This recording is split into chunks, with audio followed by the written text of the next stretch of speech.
50% chance. So it's like throwing a dice, right? So the climate change, if you look at it, is reaching an urgency level, and we are on track, not on track to the 1.5 degrees Celsius. This is what is being mentioned. And I think all the corporations, the worldwide, everybody is taking this very seriously, right? So with this, if you look at it, the cities occupy about 2% of the land, but contribute to about 70% of the global greenhouse gas, right? So the 60% of the global energy consumption and 70% of the global waste. So human activities in urban area, if you look at it, is the energy consumption from buildings and industrial. This is where we are focusing upon. And we do not want the sea level. For example, Singapore average daily temperature from 28 degrees to 35 to 37 degrees by 2100, right? That is a forecast, right?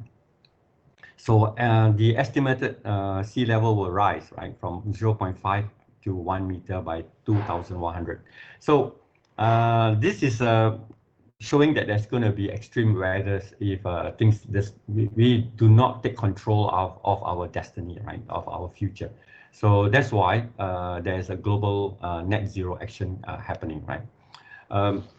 Net zero is no longer a vision, but a mission. To secure sustainable future that includes decarbonized economies as well as resilient, inclusive societies, the world needs to shift to renewable energy resources. At the same time, take into account their energy efficiencies in everywhere they are doing, right? In whatever they are doing. In Malaysia, we have targeted 2050. Well, China as a bigger entity, it targets 2060. But they are moving very fast in terms of energy, and also they are moving. They have the largest scale of solar energy and focusing on efficiency and renewable energy, right? So there's the government is introducing carbon pricing and carbon tax. You can see basically the goal is already now 1.26 degrees warmer than 1900s. So we have to make decision for the next generation. Okay. Last year we had the Bursa chairman talking about ignoring ESG will deprive a company, especially listed company, from equity and debt financing. Okay, so carbon pricing and its future in Malaysia is going to come, right? So if you look at it, and people have to focus in ST. There you have has already come out and say you have to appoint designated and registered electrical energy manager to manage if you have 3 million kilowatt and above, right? Well, our nations also take steps into three areas. Basically, if you look at it, the voluntary carbon market, and the emission of the trade system, and the carbon tax, right? So in terms of a voluntary carbon market is a buy-sell based on companies' commitment. In terms of compliance, in terms of with the capacity and a permit emission trading system. So the carbon tax also is one area that compliance with carbon tax. You need to know where your carbon is going, where you have to know the total supply chain, right? So I think there is a lot of hoo-ha. Even the government came out with a new energy policy and all the plan and the budget. So if you look at it, carbon market is going to change. It will be changing, and it might get higher and higher. So depending on the market, even Singapore started off with their carbon market in at $5. It will go up to 225 US in 2024, right? If you look at the target here. Okay, so while we are all chasing after this, we also know that the TNB tariff rate hike is affecting operating expenses, and carbon tax is coming.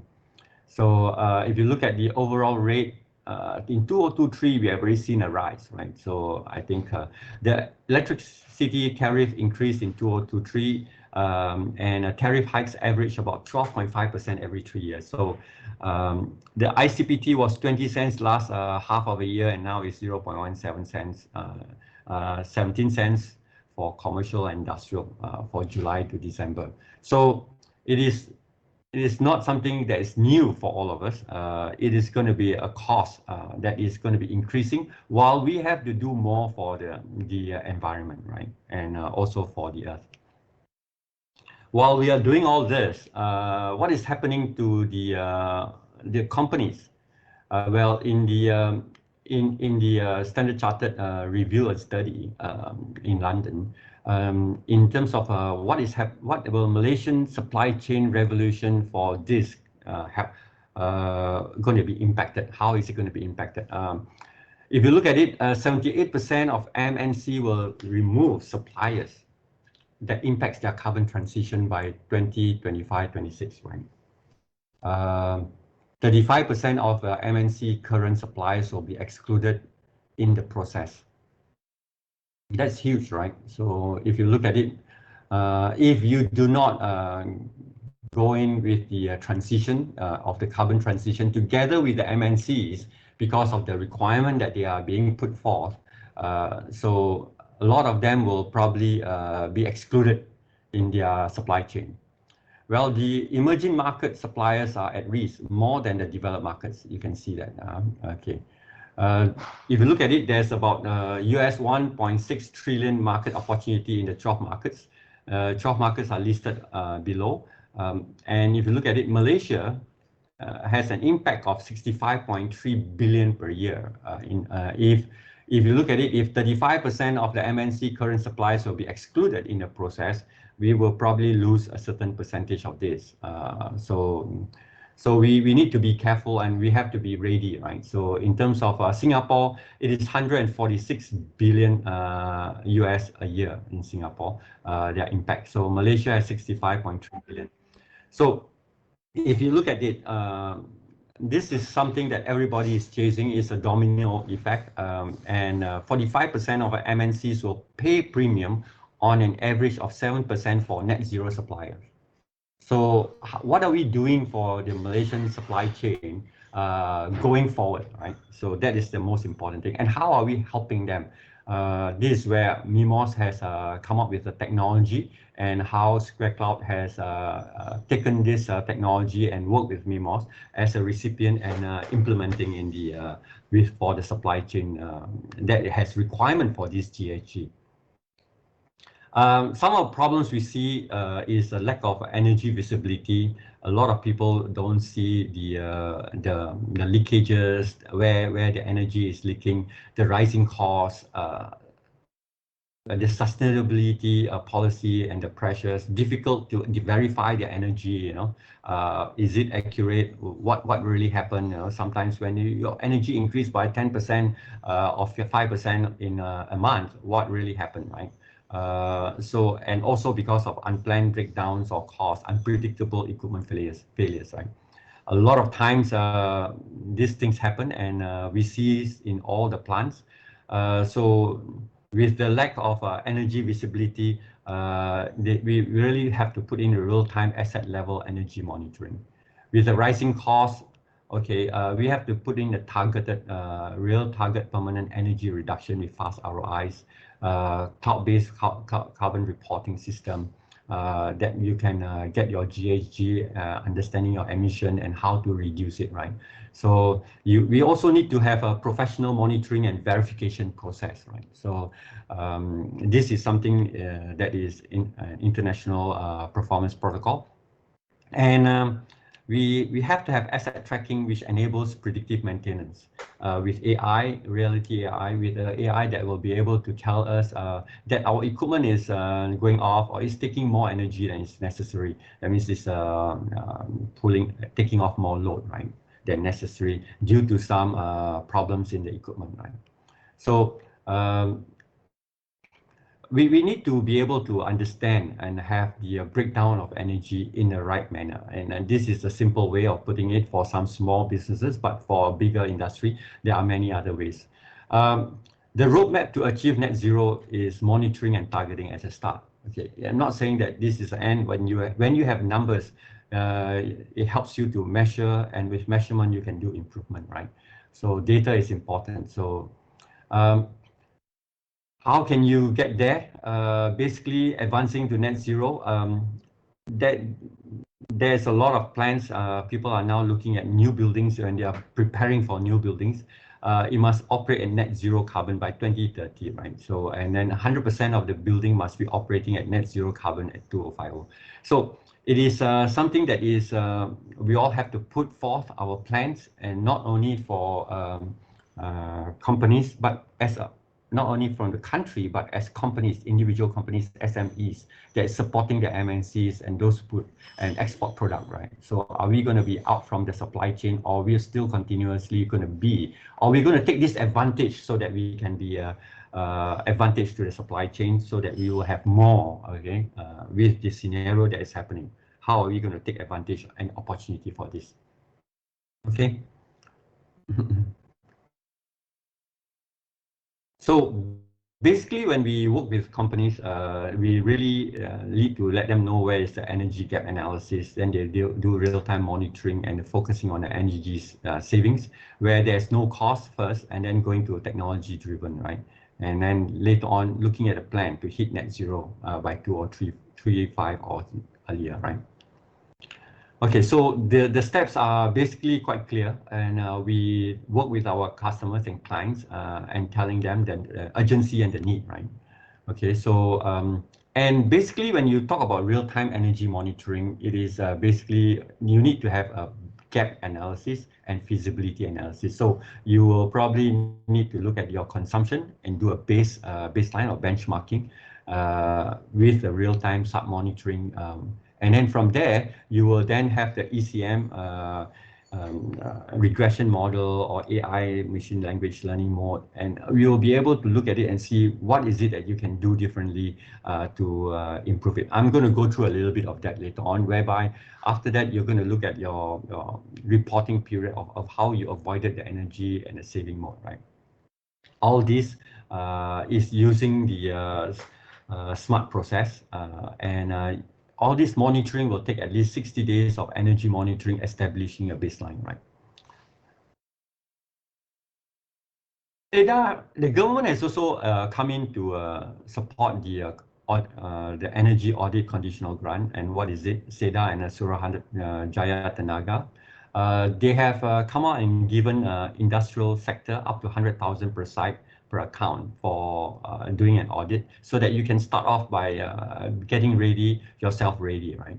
For commercial sector, up to 60,000 per site, right? So this is what is happening. The government is putting forth millions of dollars in terms of supporting the industries, the buildings, so that they can go forth and start off and move forward to towards their goal, right? What is the SEDA Industrial Energy Audit Scope? I'm just going to cover this. Basically, the one in gray is the energy scope. They're going to look at all your equipment. Number 1, 2, it's from chiller, refrigeration, pump, motors, cooling tower, HU, compressed air, boiler, heat pump efficiency. It's going to cover all major equipment module. And they're going to look at your load distribution and building energy index, right? So looking at it and see how you can come up with the energy savings. But with this data, if you continuously look at it and improve and monitor with the right monitoring system, the opportunities are basically the design and operational efficiency, right? One is the equipment efficiency, then how do you come up with the design and operational efficiency in the areas, looking at all your data, right? And how do you come up with a preemptive versus a reactive system that you're having today, right? So that you don't produce, you will not react most of the time, reactive versus preemptive, looking at system load management and control. The other part of it is that we always talk about lean, when you are producing more than you are consuming, right? So if you look at your building, most of the time when you have chiller or air, you know, or heat pump, you are always producing more, waiting for it to be consumed. And in the process, you are losing the energy, right? You're losing energy, losses in energy during the process, during the reticulation, or during the overall pipeline, right?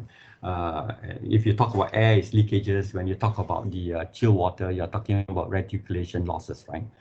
So and there's a lot of module load variation efficiency. How is it? Yeah, you are producing too much for one area to the other. Does not need so much. You know, how do you balance it, right? So it's a balancing of the load, making it sure that it's more efficient. At the end of the day, when you have these opportunities taking from the first step, it allows you to have allowing the definition of each product energy consumption and carbon footprint for the product, right? We call it a product carbon footprint, right? So you will be able to analyze and know whether how are you going to define that, right? So this is the step towards it. The SEDA level energy audit covers a complete full audit, includes energy improvement breakdown, targeted percentage, ROI, from zero cost to minimum to medium cost. You will need to have a continuous monitoring of the changes above using IPMBP as shown.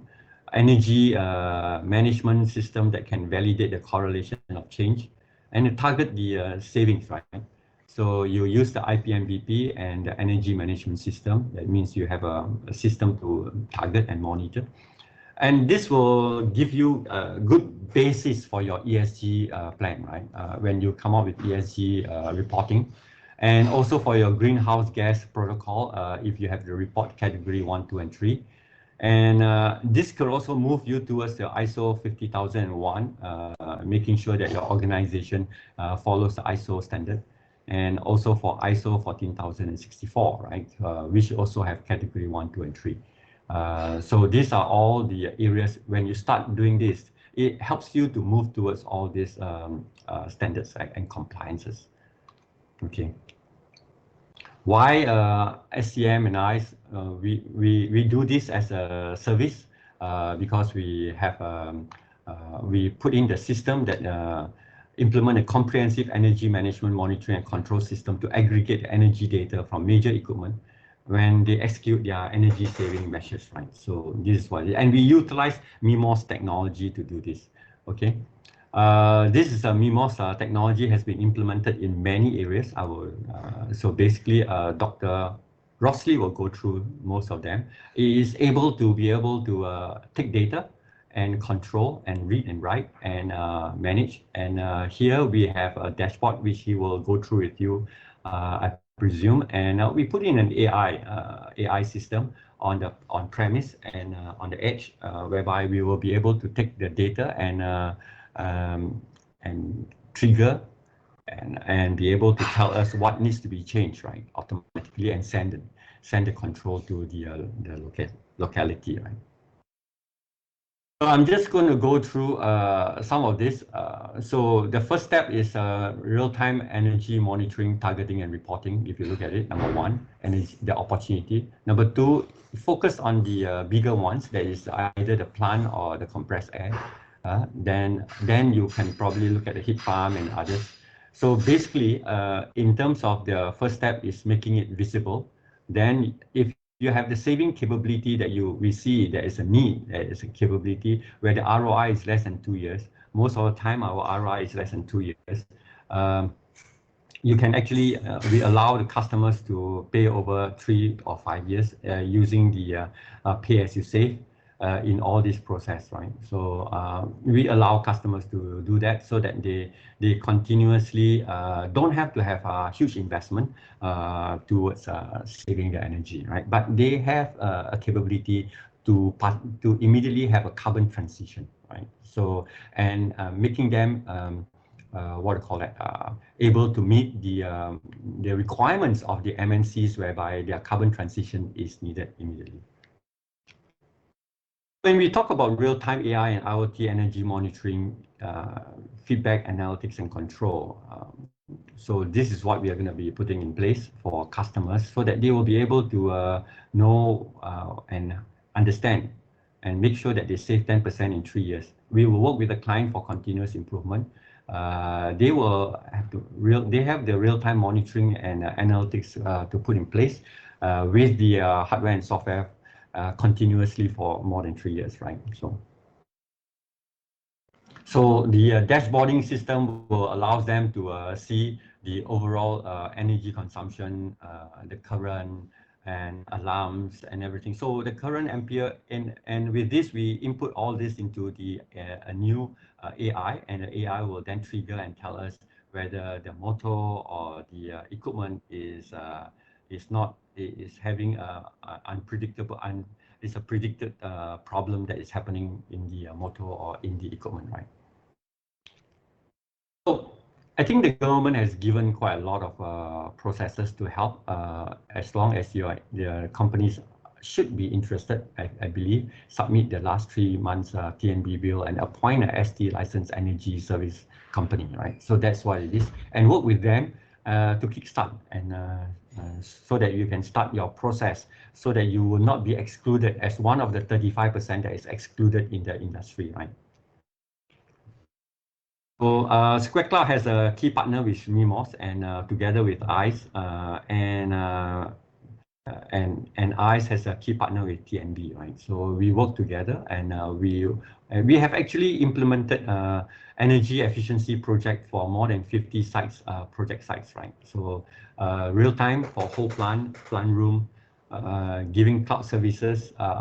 Well, we have done quite a lot in terms of buildings that we will be able to know from industry, from universities, from airport and hospitals and hotels, right?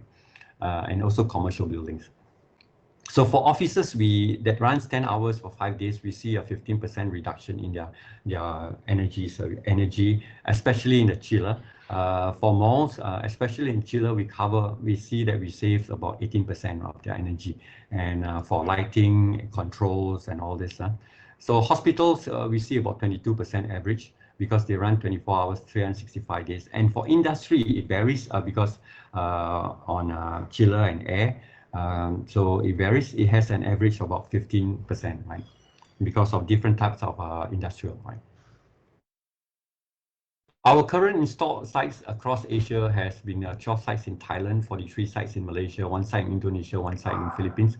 We have established in 2023 Thailand district now, after having 12 sites, and Singapore, Philippines, and Vietnam. So we have worked with the DNZ, a Singapore organization, to work with us in Singapore, and they are also putting a foothold into Philippines and Thailand and Vietnam. Yeah, these are some of our customers, and we have done a energy saving project in Penang Airport, and our savings was about 13.9%. Hospitals about 18.6%. Hospital and 11.7%. Okay, so for hotels, for MIMOS wafer fab, we also see about 22. It ranges.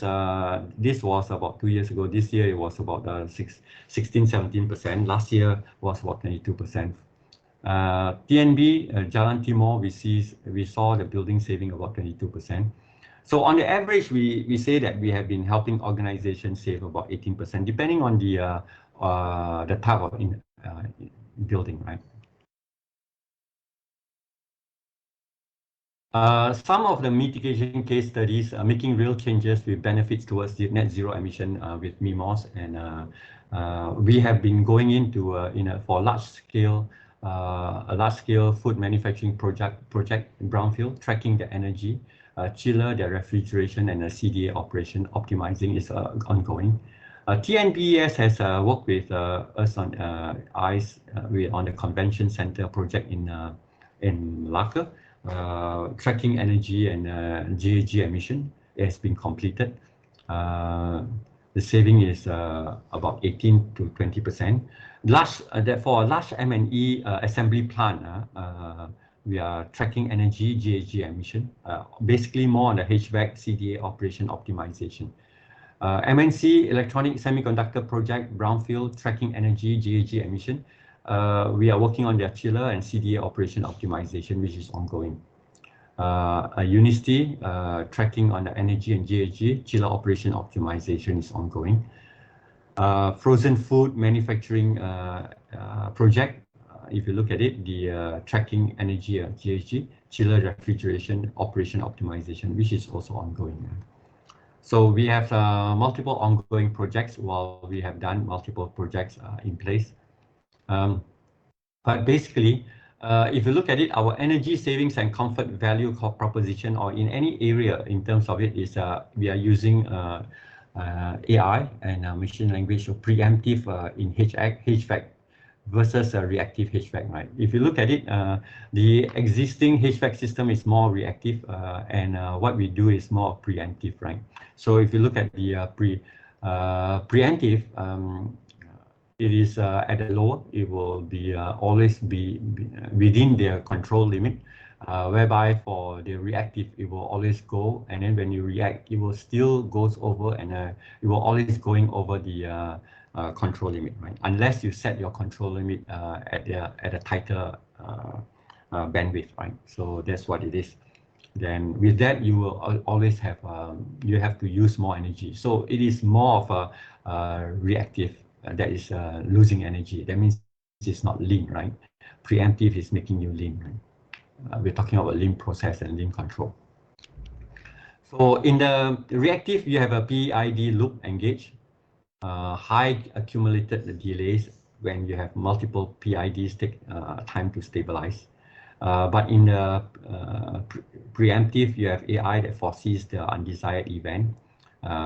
Crossing of the cooling set point will happen and acts preemptively to control with learned data. So this is what it is. Over the time, the model will become more accurate. So I think basically, if you look at it, taking an example of cooling energy in plants and also in air, you have a problem statement, because every one of the plant, when you talk about air or chiller, I'm going to look at cooling here, but it has the same effect in air. The problem statement is that unpredictable weather or environment in chiller, layout changes and renovation, and different equipment putting in, the requirements for the equipment has a different, more consumption of air. If here is a layout changes and renovation that requires more heat. Dynamic people load and production load because of their consumption and process cooling requirement. The chiller performance differences, especially aging. Also, in any other equipment, you have your performance deteriorate, or if you do not maintain it well enough, or there is certain spikes in terms of requirement that something is happening in the motors or anything. So you have continuously changing heat load or air requirement. So basically, with this problem, that's why there is always a design factor of about 25% more capacity, right? And you look at the feedback loop is usually about 20 to 30 minutes feedback loop, and it takes time for, so you understand that we are sending more energy, but you are only using minimal, right? That means you're using only about 70% or 80% of the energy at any one time.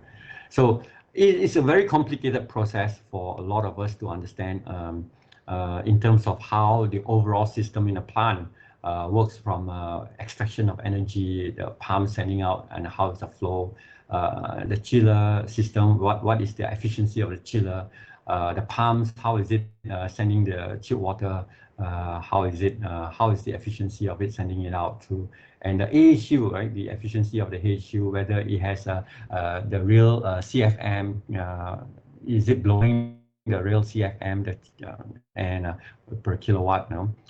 And is it efficient, right? So, and then with the dynamic load in the building, external of the building and also internal of the building, so there's so much factors that is impacting the overall, so that how much energy is being utilized. And a lot of this is based on making sure my chiller is efficient, and then making sure my AHU is efficient and the cooling tower is efficient. But at the end of the day, how is this being controlled? How do you manage the overall operation, right? Making sure that everything works simultaneously, and it comes to a sweet spot that you can make sure that you are lean, right? You are sending the right energy to the right place.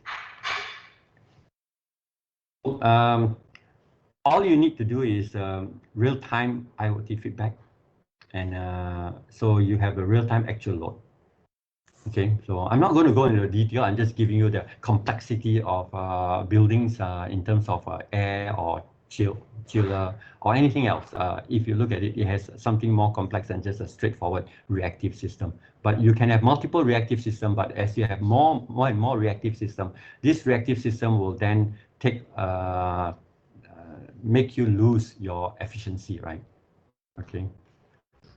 So we work on a patented intelligent chiller and energy efficient technology, which is validated by Unit 10, promoted by TNBES.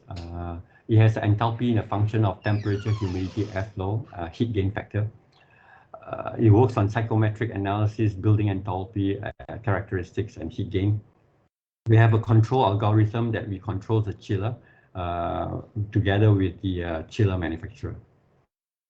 So basically, so if you look at this, we will be able to, if you look at the red line, this is what is without our system, and the one in blue line is the one with our system, right? So you can see the one in green and blue is our system. We help them save quite a huge amount of energy in terms of this. It ranges from 10 to 25%, right? I'm not going to go through. MIMOS use this technology and it's improving their energy. Okay, basically these are some of the calculation and methodology. I'm not going to go through. We have installed hardware components, needs to be done, and it has to control. When you talk about our IoT, you need to have control sensors, and you need to monitor. These are MIMOS technology that we are using in terms of gateway and RHT, and you'll be able to take this data and do the AI and control, right? So basically, if you look at this, this is how MIMOS is helping us as a recipient, and we are trying to help more companies to implement this. In the many companies, we need to work with a lot of SIs, so we want this to be something that's simplified and able to be implemented within a day, so that because it's easy to implement, right? When we talk about easiness to implement, look at a single line diagram with the new MIMOS with and operated with other BMS, right? So instead of having all this, it's just connected to the, and it's sent directly without any intervention or any wiring or anything. So all this is being linked to the RTD and also the chiller control, and it send the information and to and fro, right, to the control system. So RHT is wireless. So you can see that this is how the system is being implemented. This control is the whisk that has on the right hand side is taking the data for about 4 chiller or 5 chiller DPM. So this is how the whisk is installed and is linked to all the chiller DPM through the panels, right? So this is how simple it is.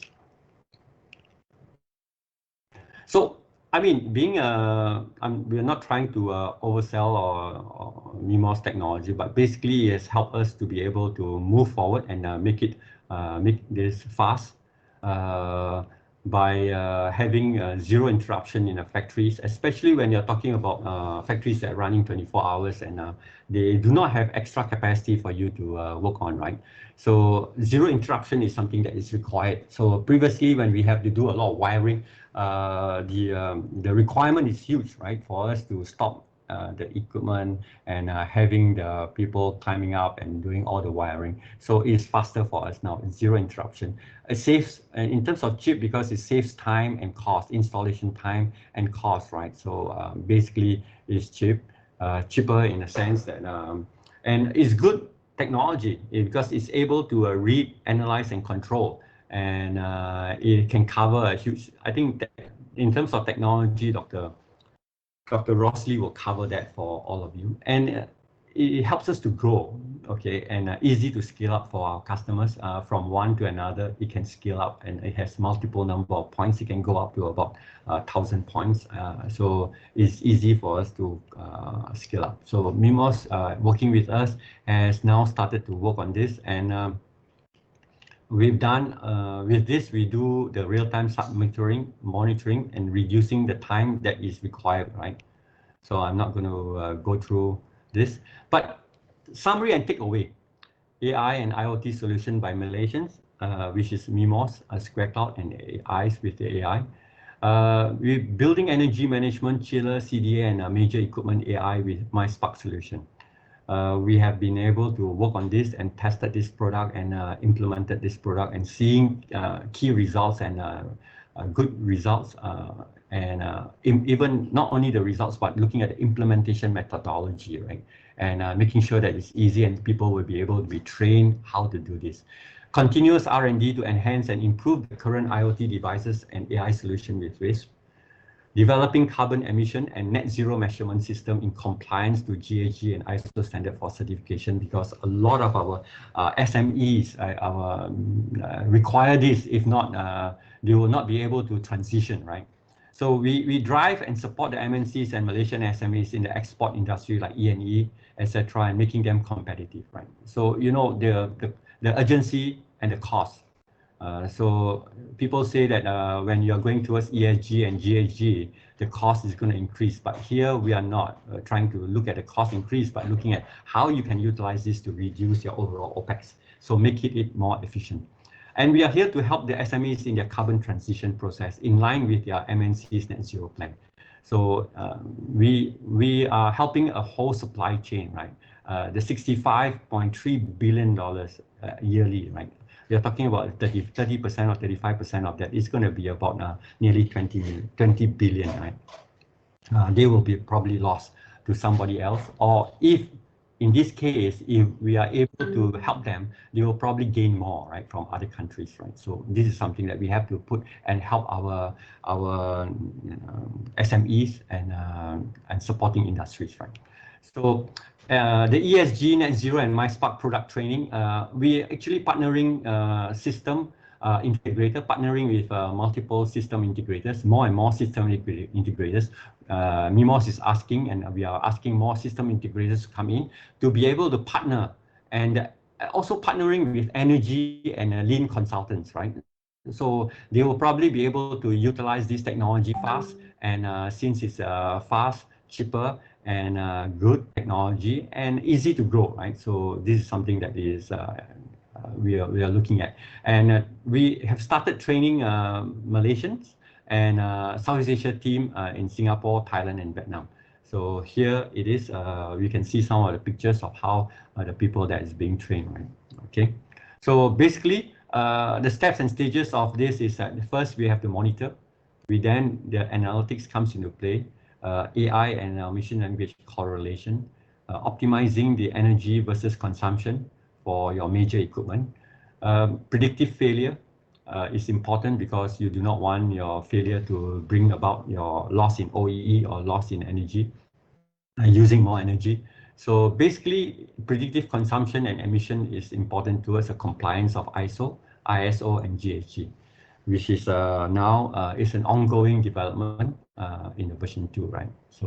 So basically, I think get started on your clean energy and net zero journey for the SMEs and MNCs and SMEs. Thank you very much.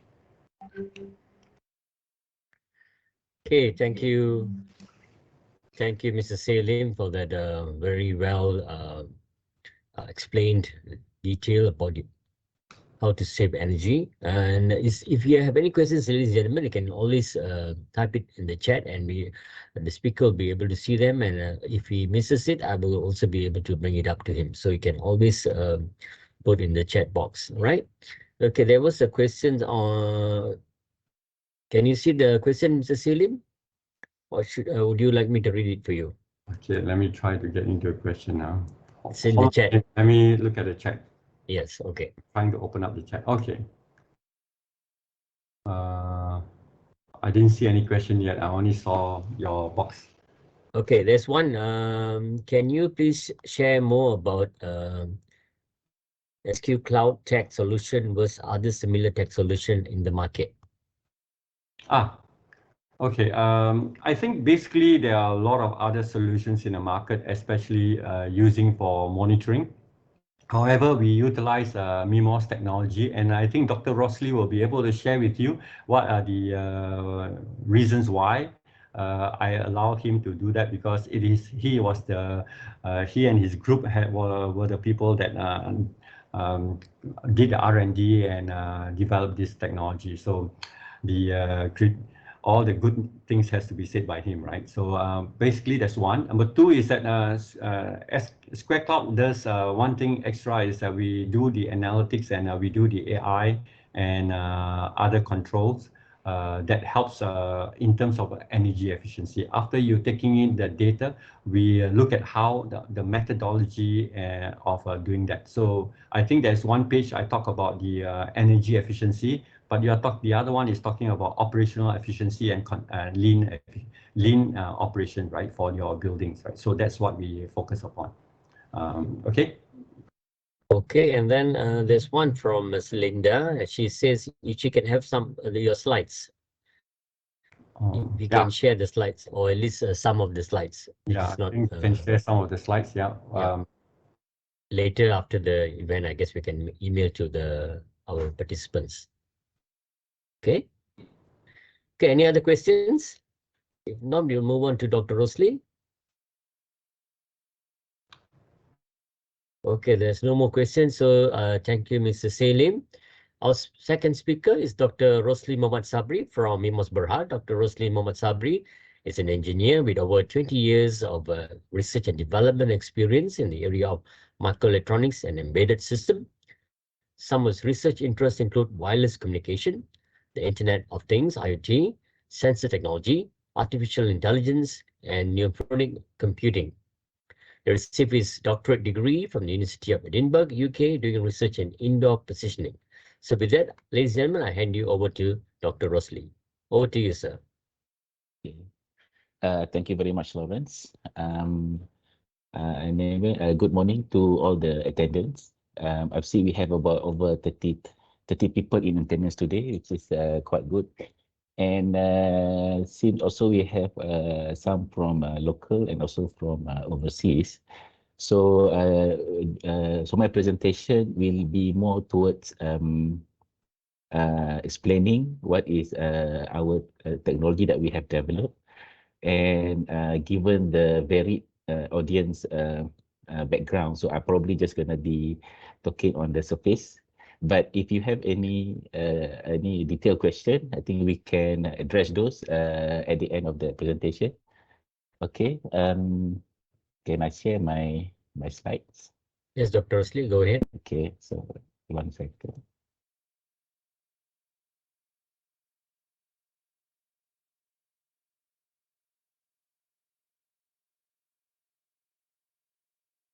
Okay. Can you see my slide? Yes, Dr. Rosli, we can see your slide. Go ahead. Okay. Sorry, I think I'll just also off my camera because to save bandwidth. Okay, all right, go ahead. So my presentation title today is how we use our IoT platform to help a company like Square Cloud to do energy saving for building. So in this particular case, we've used our technology for this smart chiller system. Okay, right. So as presented by Mr. Selim just now, so HVAC, or the ventilation, heating and cooling system is actually plays a critical role in any building because it provides the it provides the. Hold on a second. Can you see my slide? Is it? Yes, doctor. Can you still see my slide? All right. I got lost. Okay. Yes, nampak. Okay. So the HVAC system in a building is important because it provides the occupant comfort and to also monitor the indoor air quality, which directly affects the user productivity and health.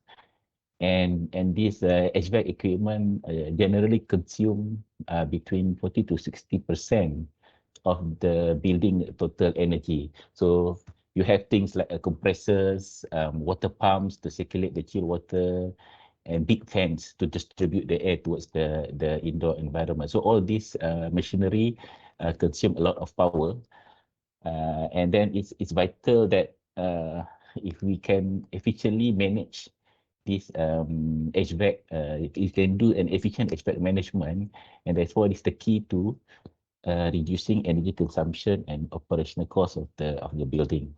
Okay, so next. All right. So one way that we can do this is by incorporating Internet of Things technology into the HVAC system management. The reason being, with IoT, we can get a real-time operational data of the system, so that can help us to optimize the operation of the HVAC system. So for example, if we could measure the power consumption of all the equipment, so then we can know, or we can evaluate how efficient are these equipment running. So we could do things like kilowatt hour per ton, or maybe some efficiency ratio calculation. So we could track over time how efficient are the equipment running, and if the efficiency drops, then it could trigger us to do maybe maintenance and to find out if there are problems with the machine. Same thing also, if we can measure the real-time temperature and humidity of the environment, then we can analyze what is the required load or the demand for that particular time, and that can allow us to then put in a strategy to actually meet this demand.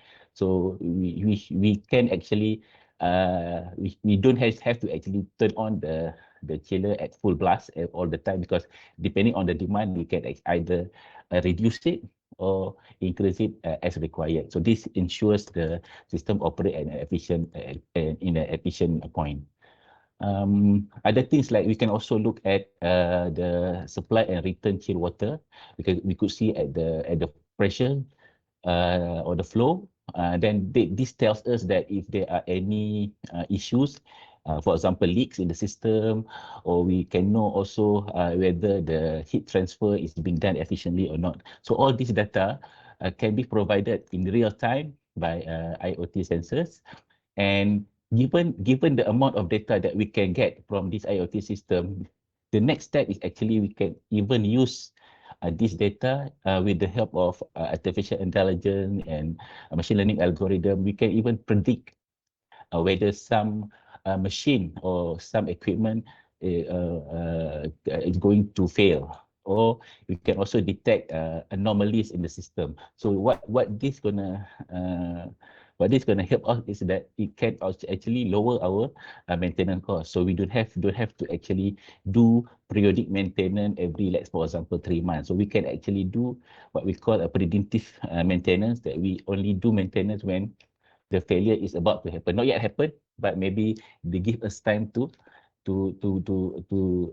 intervene and do the necessary maintenance. So it also helps us to save on emergency repair. So because you don't want to wait until the equipment fail, then only you do the repair, because this will cost you a lot of money and a lot of downtime as well. So having these two, IoT and AI together, it helps us to minimize our downtime and also maximize our productivity. Right? Okay. So IoT is great. I mean, if you can do it, you can integrate IoT in the HVAC system. It's good, but it's not without any challenges. This is because normally, if you want to retrofit sensor or something autonomous or some system into an existing building infrastructure, this can be complicated. Mr. Selim just now said that took them, I think, months to wire all the sensors before they came to us. All the sensors are wire based, so they have to lay down the cable, ask the production floor to shut down, and so all this costs money and time. So what is the preferred option is actually to go wireless. So with wireless, with wireless sensor, you can just mount it at the location that is required, and you don't have to worry about laying cable and asking people to shut down their machine or their production floor. But if you go to the wireless, going to Wi-Fi or Bluetooth is not suitable for this application, because indoors, especially in big factories and also a commercial building, the coverage of Wi-Fi or Bluetooth is not there. So you have to put a lot more sensors just to get the data out to the network. Okay, and in the case of Wi-Fi, even some building owners also does not allow you to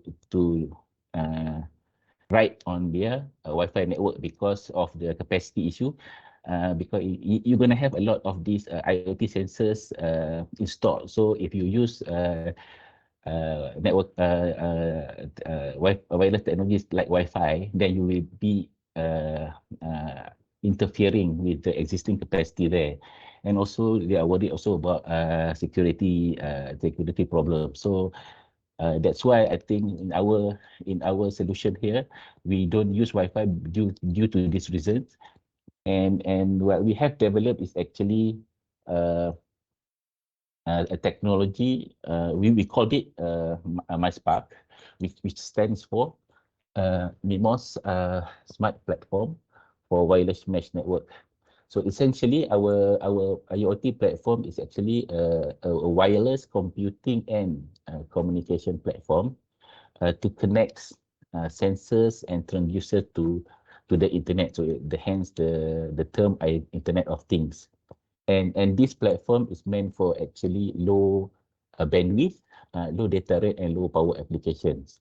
So things like getting sensor data to the internet, getting real-time sensor data, or maybe to control some transducers like pumps or valve. So all this requires very small but frequent amount of data. So this is what our platform is designed for, and it comprises of four components, namely the sensor nodes, the wireless sensor nodes, the gateway. We also have the back-end server that do all the database and also for the storage, and we have a web dashboard that display all the information. So the first two is actually the hardware that MIMOS has developed, the sensor node and also the gateway. And for the backend server and dashboard, we use a third-party solution called ThingsBot because to help speed up the development is one, and also because ThingsBot has a good, quite good in our experience, good features to enable this IoT type of application. Okay, all right. So how it works basically, our wireless sensor network runs on sub-gigahertz radio frequency from 919 to 923 megahertz. So being at the lower end of the RF spectrum compared to 2.4 gigahertz, which what Bluetooth and Wi-Fi runs at. So at 900 megahertz, you can have a better radio propagation. So inside a factory or a building, the sensor can have a better reach or a better network coverage. So you do not have to have a lot of sensors to get your data to the network. In addition, each of our sensors also is mesh capable. So in the cases that the sensor does not, there is no direct path to the gateway. So each sensor can actually hop to the nearby sensor in order for the data packet to reach the gateway and onwards to the server. Okay, and each of our sensor also is running we call is running a IPv6 network stack. So meaning each of the sensor has its own IP address that you can reach from anywhere around the world actually. And our gateway basically is the root node, or maybe the top node of this mesh network. So the gateway basically perform two things. It becomes the master node of the wireless sensor network, and also it bridges the wireless sensor network to the Ethernet network. Okay. And another thing that the gateway does is that it also do the address translation. So because most of the cloud servers running nowadays are actually runs on IPv4 network, but our sensor are running on IPv6 IPv6 addressing. So in order to bridge between these two addressing mode, so the gateway does the network address translation, so that our node can reach the remote server and vice versa. Okay.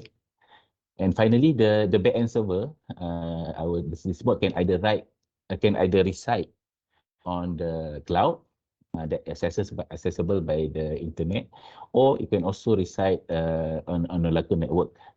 The node communicate with the server using an MQTT protocol. So this is basically a subscribe and publish type of communication. The ThingsBot server is running a MQTT broker. So all the sensors actually publish the sensor data to this broker, and the broker will then reroute this information to each node that subscribe to this particular information. Right. Okay. So some of the advantage of our platform is that it is quite long range. We have tested in line of sight condition that it can reach about 5 kilometers. And also it runs on a license-free band. So it's a ISM band. In Malaysia, 919 and 923 is an ISM band. So we do not need a license for it.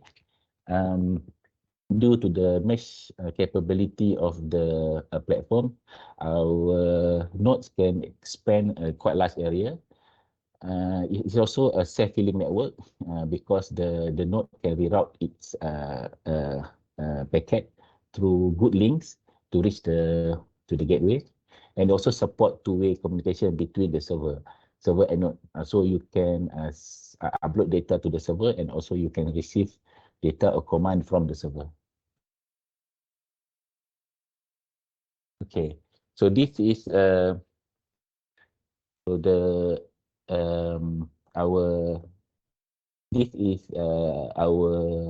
MySpark node. So MySpark node is actually the building block of our platform, IoT platform.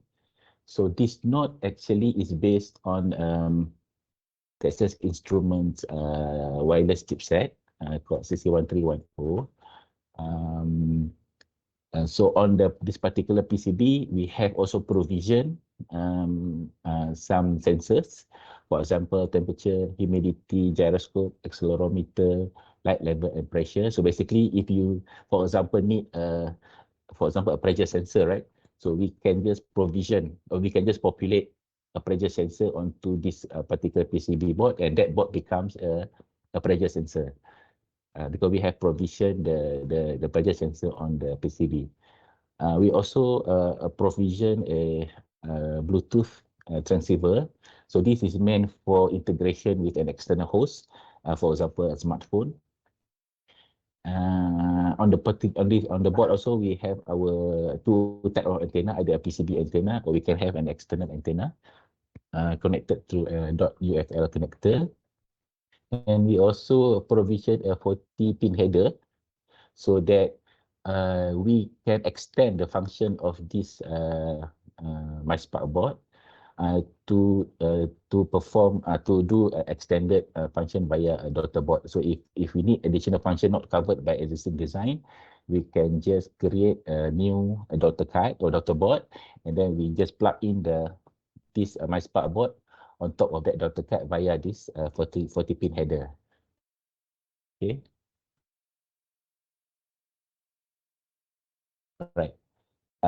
As for the gateway, So if you can see the gateway, it's basically a combination of the MySpark board with a Linux host. So we use a Raspberry Pi board as the Linux host because it's a relatively small form factor and also cost effective. So our MySpark board runs the serial line IP firmware that basically transmit IP packet received by the radio into the serial port of the Linux host. While the Linux host then runs an open source software called 6LoWPAN border router. So this particular software is what they actually bridge the IPv6 networks to IPv4 networks via network address translation.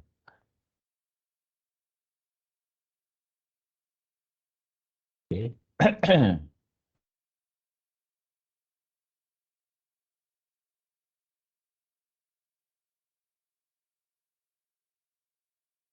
Okay, and finally the server, the backend server and the dashboard. Like I said, we use of the chef solution called ThingsBot.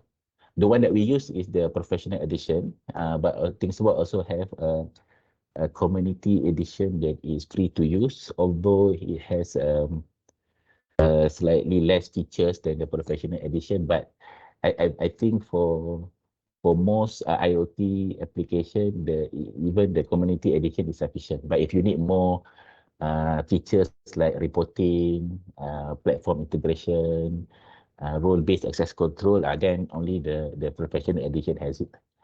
This server we hosted on premise at our Memo's own cloud and accessible from this URL, myspark.memos.my. Right. Okay, so that is a bit of introduction of our IoT platform. So from now onwards, I'll describe a bit, or I'll explain a bit how we used that our IoT platform to perform or to do this smart chiller application. So okay, so in order to introduce IoT to HVAC system or a chiller, so you need to add a lot of sensors. So basically, you're gonna have things like temperature and humidity sensor to measure the indoor and outdoor temperature to get a view of the heat load. And then you also need a power meter to measure the electrical consumption of the compressor, the water pumps, the fans, and all the electrical equipment. You also need to have this RTD. So RTD is also a type of temperature sensor, but it's meant for the process like this chill water. So you need an RTD to measure the return and the supply water to know whether you are hitting the set temperature or not. And then you also need a flow meter. So there's two types of flow meter. One is for the air called CFM. So this will tell you whether you are getting enough supply of air and whether the AHU or filter is blocked or not. And also UFM. Where is it? UFM is here.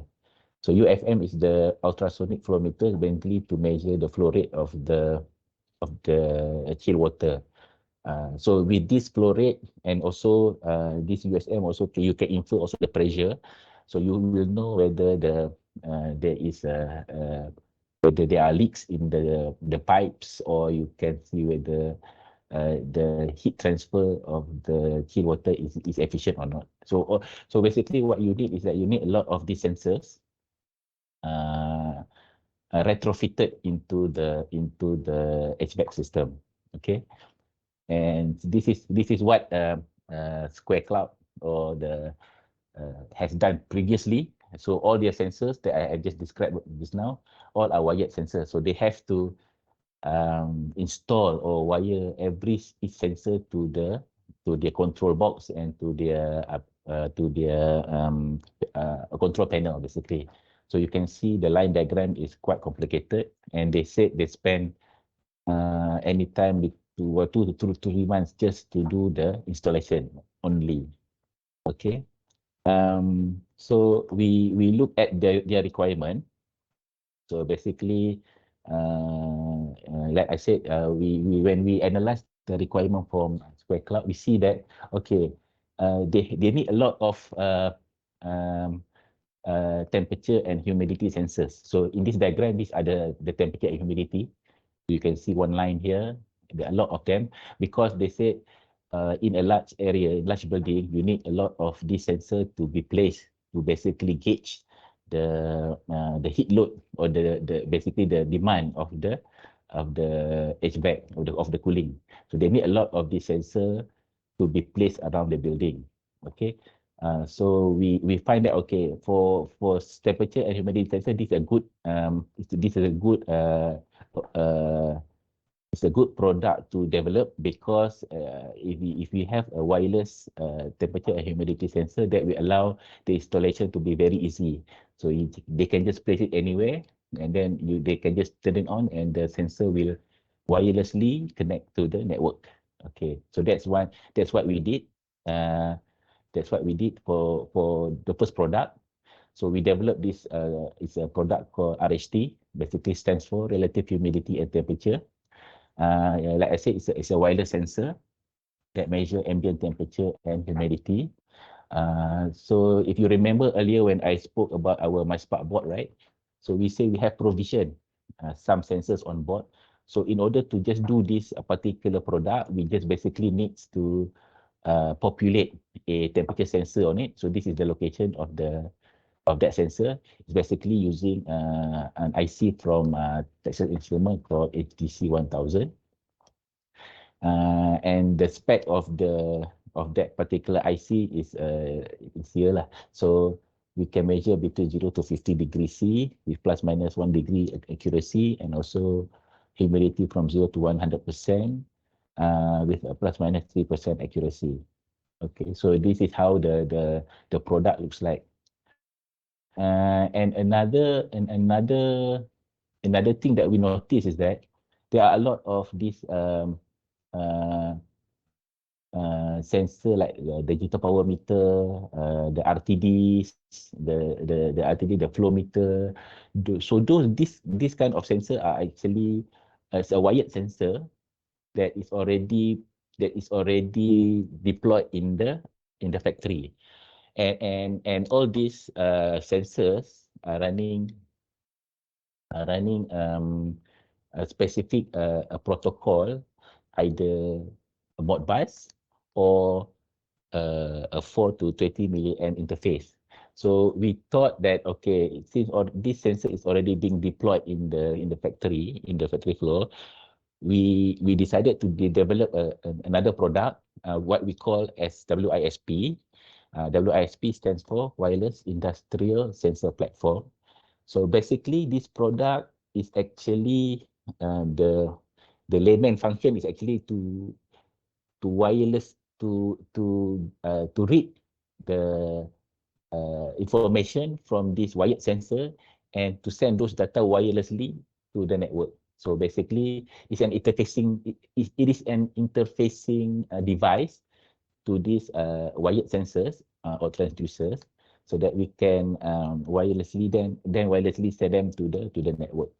So for this particular product, because our original MySpark board doesn't have any of these features or the Modbus and the 4 to 20 milliamp interface feature.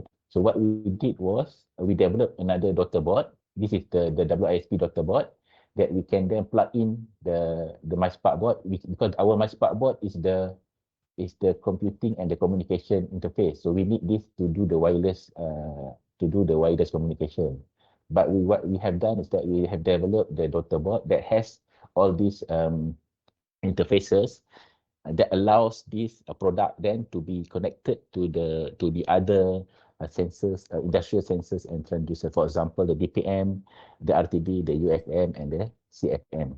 Okay, so with these two products that we have developed, so we can then now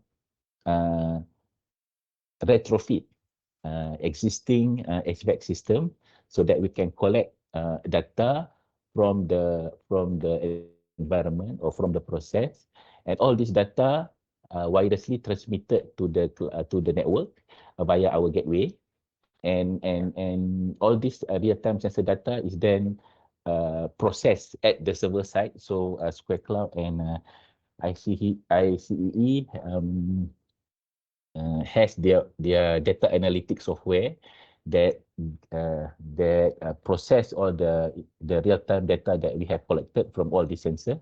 So their data analytic engine then is able to then predict what is the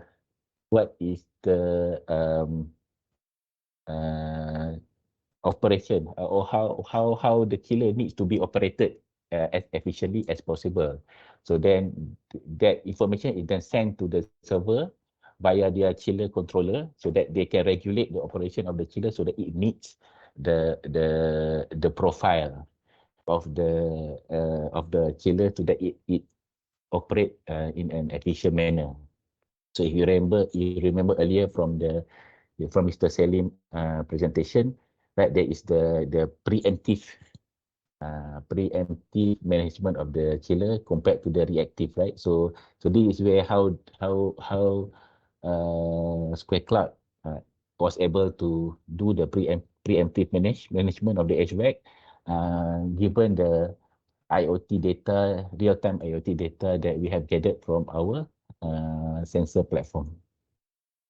Okay, so after we have developed this, then this is after the installation. So this is what Mr. Selim showed earlier. So the installation now becomes more streamlined, more less complicated actually. So all the temperature and humidity sensors, the wired are replaced by the wireless sensor. So they just need to then just mount this to the required location, and the sensor will then find its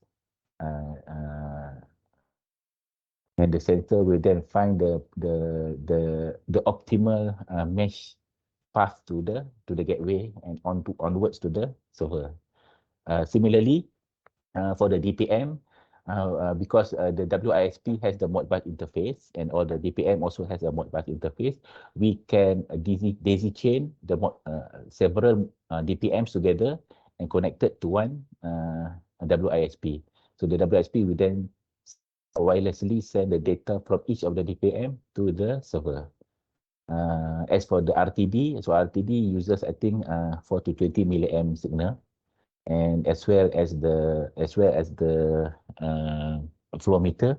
So all connected to the WISP and then wirelessly transmitted to the cloud via the gateway. Okay, so the another advantage of being a wireless sensor is that it also allows the IoT installation to be scale up in the future. I mean, maybe for now they just install, for example, 50 sensors, 50 RHT. Then maybe they have a new requirement, so they want to install another 10 sensors. So being a wireless, because it's a wireless sensor, so it's easy for Square Cloud or for the SI to actually just install additional sensor, and then this additional sensor will then automatically form the mesh network to reach the gateway and then onwards to the server. Right. Okay, so we also have several improvement or several work ongoing currently, and also some future works. Right now we're also looking, because right now we have collected the data, so we have installed the monitoring system. So what we are looking now with help of Square Cloud is that to actually analyze this data and implement some AI or machine learning algorithm to look at this data and try to figure out or try to predict how we can use this data in order to extract useful information that can help the factory or the plan building, the building owner to actually further improve their processes. So one of the things that we're looking at is to see whether we can detect anomalies. We can detect anomalies in the HVAC equipment, or how we could do we could use the information to do preventive maintenance and stuff like that. Okay, so this work actually there are two focus. One is looking at the machine learning or AI at the cloud.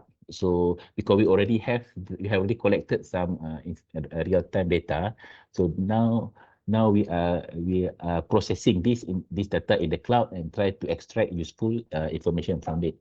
But that data we only collect like I think every minute.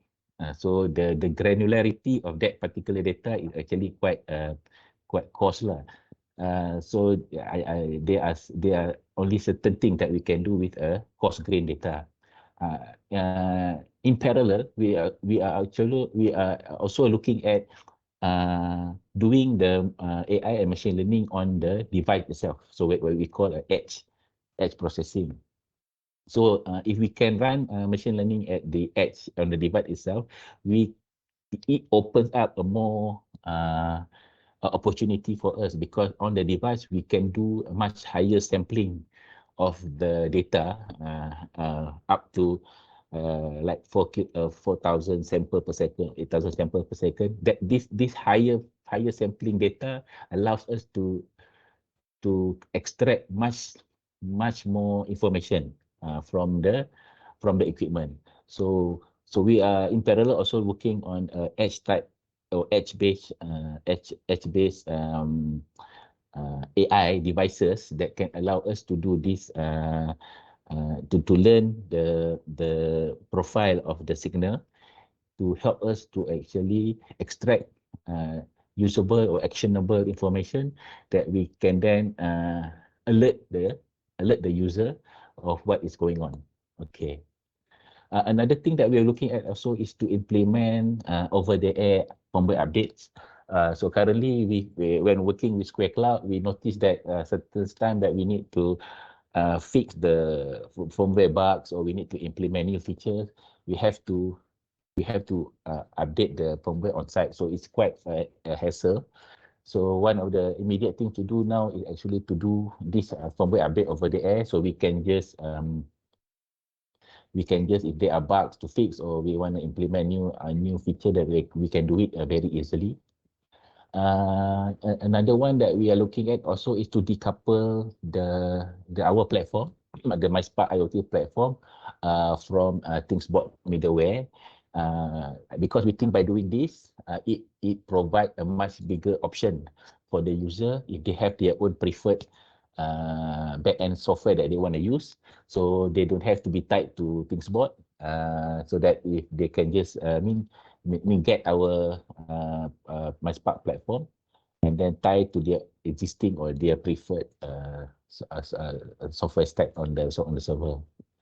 And finally, we are also looking at to modularize our MySpark radio, because currently the platform perform two things basically. It's also a communication module, as well as a computing module. So basically, you need to run your application on our board.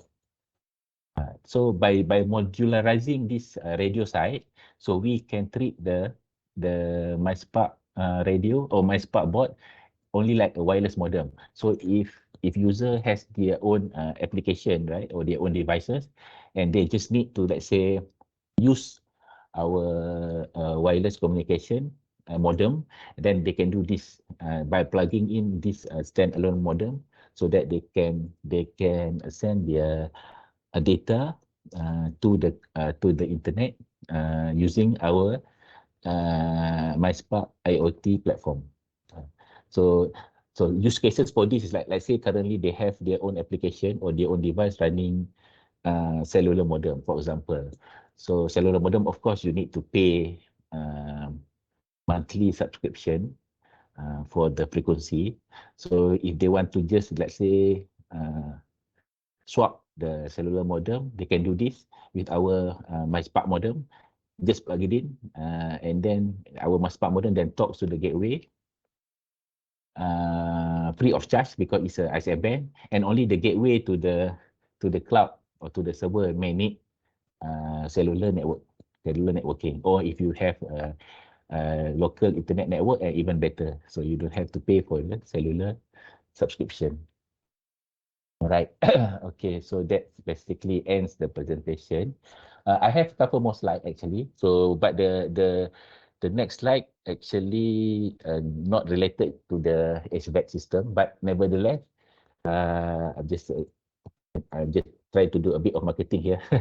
So we also see that our platform can be used for other things, not just for the HVAC management. One of the other use cases that we have done, also with Square Cloud actually. So we have this program in the past called Smart Manufacturing.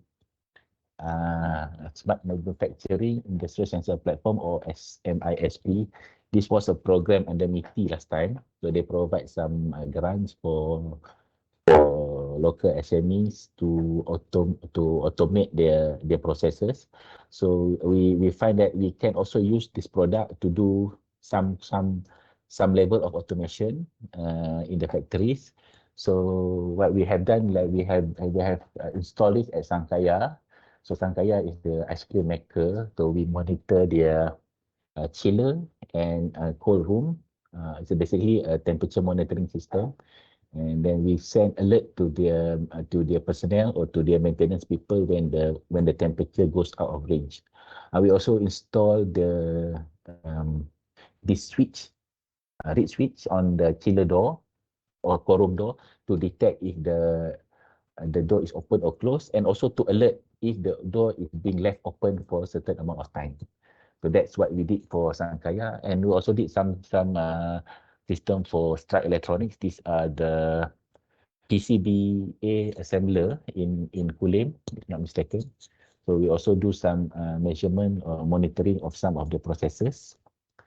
Some other use case is this is another project that we're working with Square Cloud. Earlier that our first project with them is to do efficient chiller management. For this project, we are doing compressed air controller, or basically to intelligently match the compressed air demand and with the compressed air supply. So this happens automatically at the process site.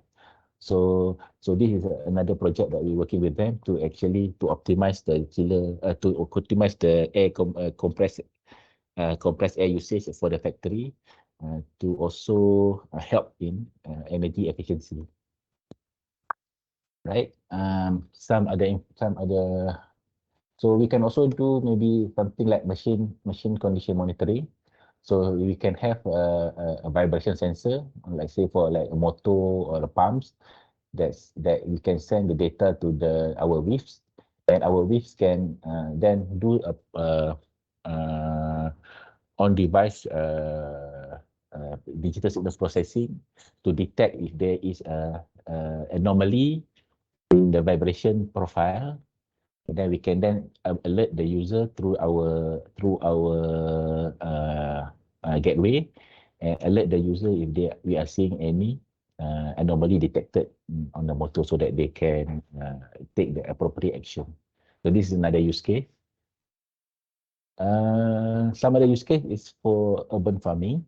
So urban farming, so WIS can be, because WIS has multiple interfaces that can be used to actually control and also to actually get information from the sensors.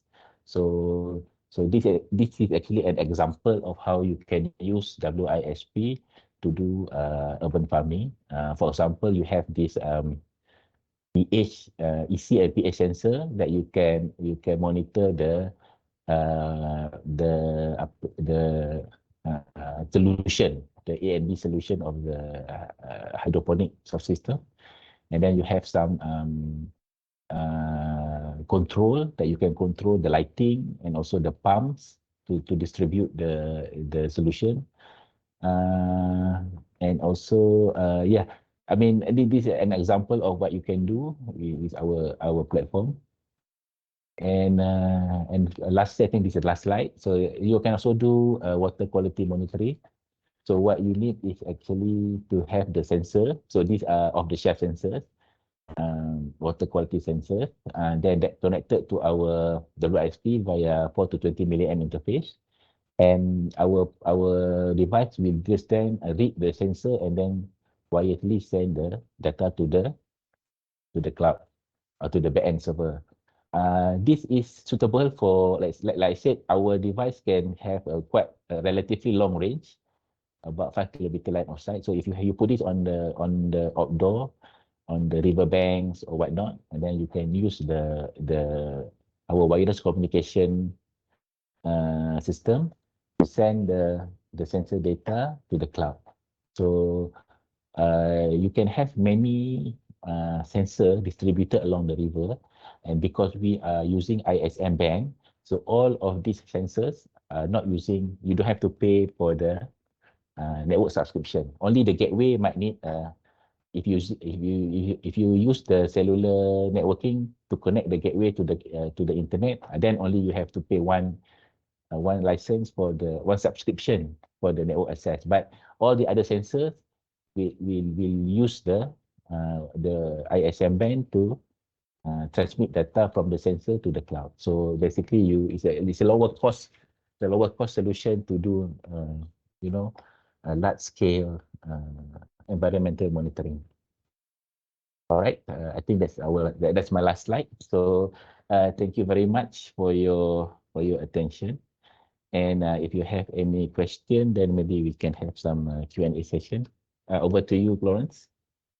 Thank you, Dr. Rosli, for that wonderful presentation. Looks like we have a question at the chat box. Could you please have a look at it? All right, Alon, huh? So, okay.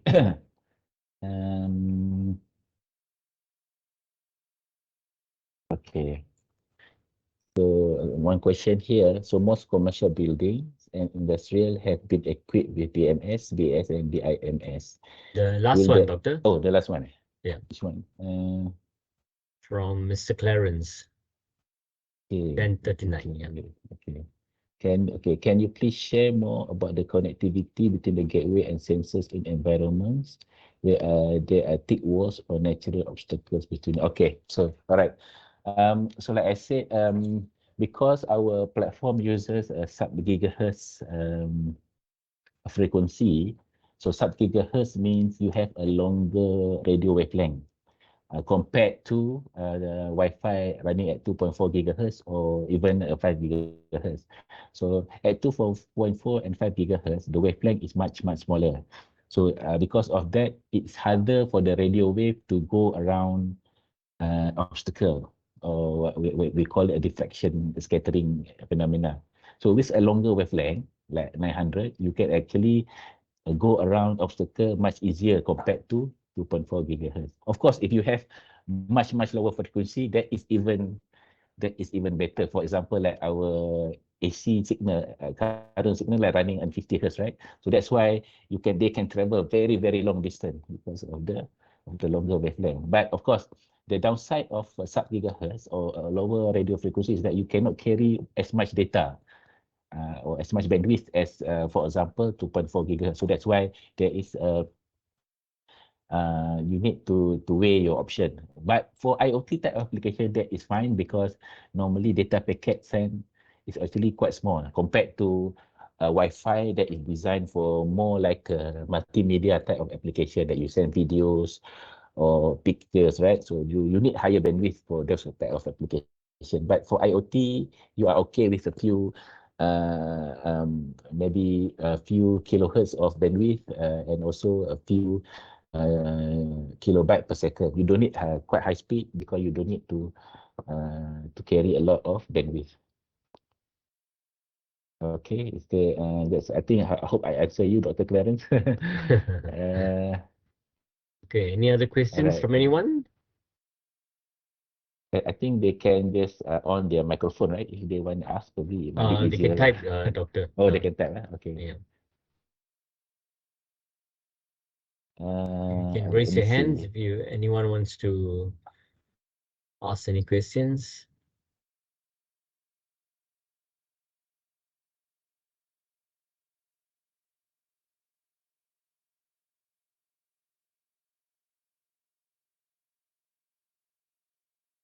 Okay, Doctor, can you switch on your mic?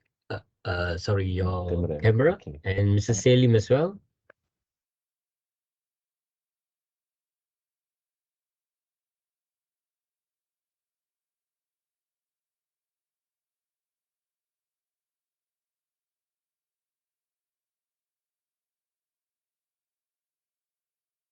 What do we need to do now? Okay, this time we have to hold on. There's a question here. Okay, I have a question for both of you gentlemen then. How much time does Malaysian organizations have to follow the ESG standards in US and Europe? Would you be able to take that question, Mr. Salim? Yeah, okay. Basically, I think currently all this timing is all voluntary. However, I think the time will come when it's going to be mandatory. As stated, it will be about 2025, but we presume it will probably be in 2026. So we probably have about 2 to 3 years. But getting ready in all this will take time. It's a huge transition. It is not like just going over and you implement it. That's why even in SEDA grant, they look at the 3 years program, how you're going to be doing the audit and slowly going in and doing the improvement, right? So improvement process and transitioning will take about 2 to 3 years. So we should start now. We shouldn't wait until the time then we start and say, okay, we will not be ready because the MNCs and the customers are going to start requesting and say, what are you doing now, and what do you have now, and what are your plans to transition into net zero? Okay. Okay, thank you, Mr. Salim. Okay, one last question for Mr. Dr. Rosli. So if organizations are interested to work with MIMOS, how should they start? What should they do first, Dr. Rosli? Okay, so in MIMOS, we welcome external collaboration and also external parties to work with us and to collaborate on research and development.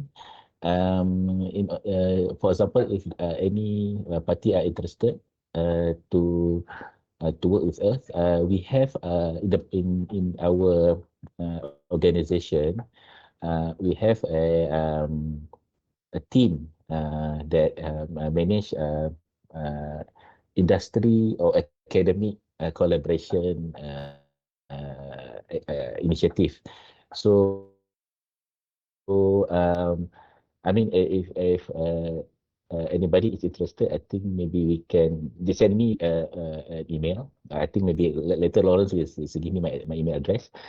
Just send me an email, and then I'll see that I can arrange on our side with the industrial engagement team, and then we can have the first discussion. So what are the scope of collaboration, or what are scope of engagement, and from then we can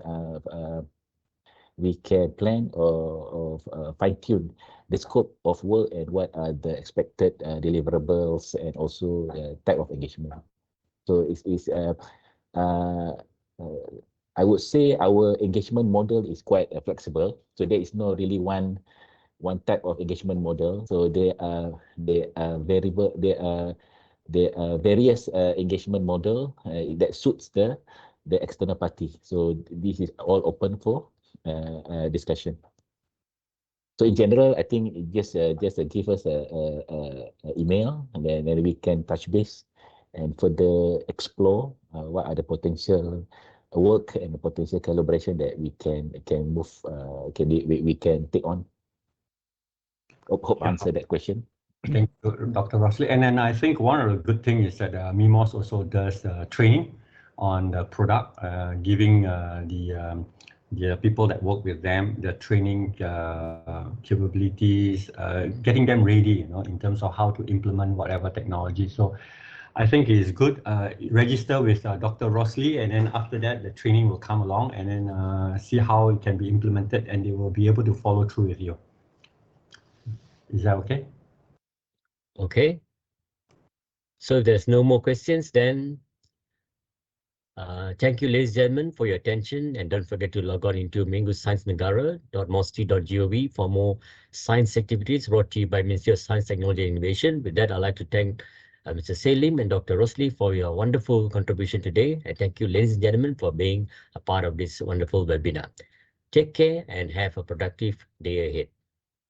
Thank you, everyone. Bye-bye. Bye-bye. Thank you, everyone. Yeah, bye.